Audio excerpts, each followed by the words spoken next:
Welcome to rhythm of learning. ഇന്നത്തെ ക്ലാസ്സിൽ നമ്മൾ കുറച്ച് കറണ്ട് അഫയേഴ്സ് ആണ് പഠിക്കുന്നത്. അപ്പോൾ ആഴ്ചയിൽ 2 കറണ്ട് അഫയേഴ്സ് വെച്ച് നമ്മൾ ആഴ്ചയിലും അപ്ലോഡ് ചെയ്യുന്നുണ്ട്. ഭംഗിയായിട്ട് അത് കേട്ട് പഠിക്കുക കേട്ടോ. കാരണം പരീക്ഷകൾക്ക് ഒരുമിച്ച് കറണ്ട് അഫയേഴ്സ് പഠിക്കുന്നതിനേക്കാൾ ഇത്തിരിശ് പഠിച്ചു പോകുന്നത് നിങ്ങൾക്ക് വളരെയധികം ഉപകാരപ്രദമായിരിക്കും. ക്ലാസ്സിലേക്ക് കടക്കാം. 2025 ഫിഡെ ലോക ഫിഡെ ചെസ് ലോകകപ്പിന് വേദിയാകുന്ന രാജ്യം ഏതാണ്? 2025 ഫിഡെ ലോക കപ്പ്, ചെസ് ലോകകപ്പാണ് ഫിഡെ എന്ന് പറയുന്നത്. അതിന് വേദിയാകുന്നത് എവിടെയാണ്? ഇന്ത്യയാണ് കേട്ടോ. അതുപോലെ തന്നെ വ്യവസായ കുതിപ്പ് ലക്ഷ്യമാക്കി സംസ്ഥാന സർക്കാർ ജാനുവരി 21, 22 തീയതികളിൽ കൊച്ചിയിൽ ഒരു ആഗോള നിക്ഷേപ സമാഗമം നടത്തുകയുണ്ടായി. ആ സമാഗമത്തിന്റെ പേര് എന്താണെന്നാണ് ചോദിക്കുന്നത്. ഇൻവെസ്റ്റ് കേരളം, അതായത് വ്യവസായ കുതിപ്പ് ലക്ഷ്യമാക്കി, അതായത് ഇൻഡസ്ട്രിയൽ റവല്യൂഷൻ, അതായത് വ്യവസായത്തിലെ നല്ല രീതിയിലുള്ള ഡെവലപ്മെന്റ് ലക്ഷ്യം വെച്ചുകൊണ്ട് സംസ്ഥാന സർക്കാർ ജാനുവരി 21, 22 തീയതികളിൽ കൊച്ചിയിൽ നടത്തിയ ആഗോള നിക്ഷേപക സംഗമത്തിന് കൊടുത്തിരിക്കുന്ന പേരാണ് എന്താണ്? ഇൻവെസ്റ്റ് കേരള എന്നത് കേട്ടോ. അടുത്തത് 2024 ഏറ്റവും മികച്ച പുരുഷ കളിക്കാരനുള്ള അന്താരാഷ്ട്ര ക്രിക്കറ്റ് കൗൺസിലിന്റെ പുരസ്കാരം നേടിയ ഇന്ത്യൻ താരം ആരാണ്? ജസ്പ്രീത് ബുംറയാണ് കേട്ടോ. 2024 ഏറ്റവും മികച്ച പുരുഷ കളിക്കാരനുള്ള അന്താരാഷ്ട്ര ക്രിക്കറ്റ് കൗൺസിലിന്റെ പുരസ്കാരം നേടിയ ഇന്ത്യൻ താരം ജസ്പ്രീത് ബുംറയാണ്. അന്താരാഷ്ട്ര ക്രിക്കറ്റ് കൗൺസിലിന്റെ ഏകദിന ക്രിക്കറ്റിലെ മികച്ച താരം എന്ന പുരസ്കാരം നേടിയ വനിതാ താരം ആരാന്ന് ചോദിച്ചാൽ സ്മൃതി മന്ദാനയാണ്. അന്താരാഷ്ട്ര ക്രിക്കറ്റ് കൗൺസിലിന്റെ ഏകദിന ക്രിക്കറ്റിലെ ഏറ്റവും മികച്ച താരത്തിനുള്ള പുരസ്കാരം നേടിയ ഇന്ത്യൻ വനിതാ താരത്തിന്റെ പേരാത് ചോദിക്കണേ വെച്ചാൽ സ്മൃതി മന്ദാന പറയും. ഏത് രാജ്യത്തെ ബയോടെക്നോളജി കമ്പനിയാണ് കമ്പിളി രോമമുള്ള എലികളെ സൃഷ്ടിച്ചത്? US ആണ് കേട്ടോ. ഏത് രാജ്യത്തെ ബയോടെക്നോളജി കമ്പനിയാണ് കമ്പിളി രോമമുള്ള എലികളെ സൃഷ്ടിച്ചത്? US ആണ്. അടുത്തത് ലഹരി വ്യാപനം തടയുക എന്ന ഉദ്ദേശത്തോടു കൂടി സംസ്ഥാന എക്സൈസ് വകുപ്പ് ആരംഭിച്ച ഒരു സ്പെഷ്യൽ ഡ്രൈവിന്റെ പേരാണ് ഓപ്പറേഷൻ ക്ലീൻ സ്റ്റേറ്റ്. അതായത് ലഹരി വ്യാപനം സംസ്ഥാനത്ത് ധാരാളം ഇപ്പൊ കുട്ടികളുടെ ഇടയിലൊക്കെ നടക്കുന്നുണ്ട് എന്ന് നമുക്കറിയാം അല്ലെ.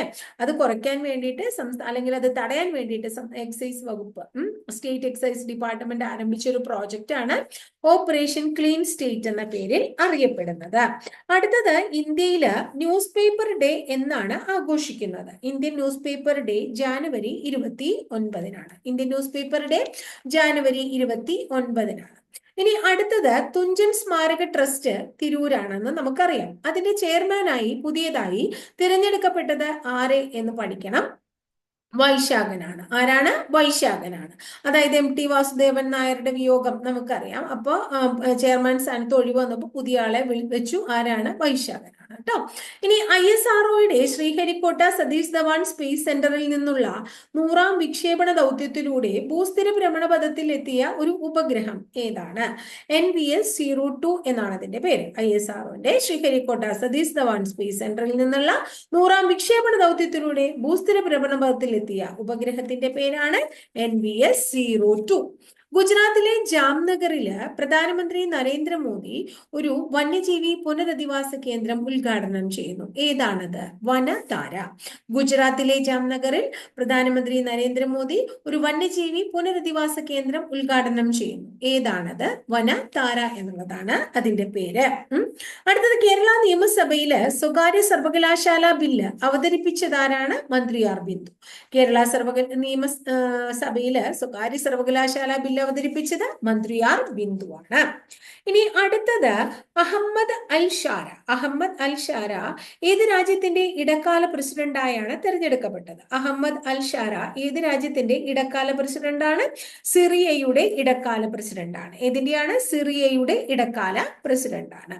ബഹിരാകാശത്ത് ഏറ്റവും കൂടുതൽ സമയം നടന്നു എന്ന റെക്കോർഡ് നേടിയ വനിത ആരാണത്? സുനിത വില്യംസ് ആണ്. ബഹിരാകാശത്ത് ഏറ്റവും കൂടുതൽ സമയം നടന്ന വനിത എന്ന റെക്കോർഡ് നേടിയത് ആരാണ്? സുനിത വില്യംസ് ആണ്. നെക്സ്റ്റ് വൺ, അയർലൻഡിന്റെ പുതിയ പ്രധാനമന്ത്രി ആരാണ്? അയർലൻഡിന്റെ പുതിയ പ്രധാനമന്ത്രി മൈക്കൽ മാർട്ടിൻ ആണ്. അയർലൻഡിന്റെ പുതിയ പ്രധാനമന്ത്രി ആരാണ്? മൈക്കൽ മാർട്ടിൻ ആണ് കേട്ടോ. 2025 S ഗുപ്തൻ നായർ പുരസ്കാരം നേടിയത് ആരാണ്? പ്രൊഫസർ എസ് കെ വസന്തനാണ്. 2025 എസ് ഗുപ്ത നായർ പുരസ്കാരം നേടിയത് പ്രൊഫസർ എസ് കെ വസന്തനാണ്. 2025 38ാമത്തെ ദേശീയ ഗെയിംസ് ഏത് സംസ്ഥാനത്താണ് നടന്നത്? ഉത്തരാഖണ്ഡിലാണ്. 2025 38ാമത്തെ നാഷണൽ ഗെയിംസ് എവിടെ നടന്നു? ഉത്തരാഖണ്ഡിലാണ് നടന്നത്. ആരാണ് ഒന്നാം സ്ഥാനം നേടിയത്? സർവീസസ് ആണ് ഒന്നാം സ്ഥാനം നേടിയത് എന്ന് ഓർക്കുക. ആരാണ്? സർവീസസ് ആണ്. രാജ്യത്ത് ഏക സിവിൽ കോഡ് നടപ്പിലാക്കിയ ആദ്യ സംസ്ഥാനം ഏതാണ്? ഉത്തരാഖണ്ഡാണ്. രാജ്യത്ത് ഏക സിവിൽ കോഡ് നടപ്പിലാക്കിയ ആദ്യ സംസ്ഥാനം ഏതാണ്? ഉത്തരാഖണ്ഡാണ് കേട്ടോ.